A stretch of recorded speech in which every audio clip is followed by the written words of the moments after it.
కార్తీక మాసంలో చివరి సోమవారం శుభాకాంక్షలండి అందరికీ. ఈరోజు ఆ శివయ్యకి అభిషేకం చేసుకొని చాలాసేపు ప్రశాంతం పూజ చేసుకున్నాను. పూజ తర్వాత లింగాష్టకము, స్తోత్రాలు, శివ పంచాక్షరి స్తోత్రం అవన్నీ చదువుకున్నాను. చాలా ప్రశాంతంగా అనిపించింది. దేవుడి దగ్గర దీపం పెట్టుకుంటున్నాను కదా, ఆ కుందులు ఎక్కడ తీసుకున్నారని ఒక సిస్టర్ కామెంట్ చేశారండి. నేను ఇది సనత్ నగర్ డీమార్ట్లో తీసుకున్నాను. ఇది తీసుకొని కూడా అంటే ఈ ఇంట్లోకి వచ్చినప్పుడే తీసుకున్నాను. అవి ప్రైస్ గుర్తులేదండి, చాలా ఇయర్స్ అవుతుంది కదా. ఇంకా ఇక్కడ పసుపు కుంకుమ కింద లోటస్ లాగా ఇత్తడిది ఉంది కదండి, అది ఎక్కడ తీసుకున్నారని చాలా రోజుల కిందట ఒక సిస్టర్ కామెంట్ చేశారు. అది మా అత్తమ్మ సంవత్సరికానికి అందరికీ రిటర్న్ గిఫ్ట్ ఇచ్చామండి. మా అత్తమ్మకి పూజలు అంటే చాలా ఇష్టం, చాలా పూజలు చేసేది.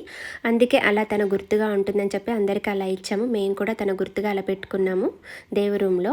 అయితే నేను 3వ సోమవారం సాయంత్రం ప్రదోష కాలంలో నారికేల దీపం పెట్టుకున్నాను కదా, ఆ వీడియో చూసి ఒక సిస్టర్ ఏ పురాణంలో నారికేల దీపం పెట్టుకోవాలని చెప్పబడింది సిస్టర్ అని అడిగింది. ఏ పురాణంలో అయితే ఏందండి, కొంతమంది చెప్పారు, అది నిజమా అబద్ధమా కూడా మనకు అవసరం లేదు. దీపాలతో పాటు ఒక నారికేల దీపం పెట్టుకుంటే అది నిజమైతే మన ఆరోగ్యానికి మంచిది, లేకపోతే మనకు చెడు జరిగేది ఏమీ లేదు కదా. ఆ పరమశివుడు ఆశీస్సులు మనందరిపై ఉండాలని మనస్ఫూర్తిగా కోరుకుంటూ ఓం నమః శివాయ. ఉంటానండి. వీడియో నచ్చితే ఒక లైక్ చేయండి.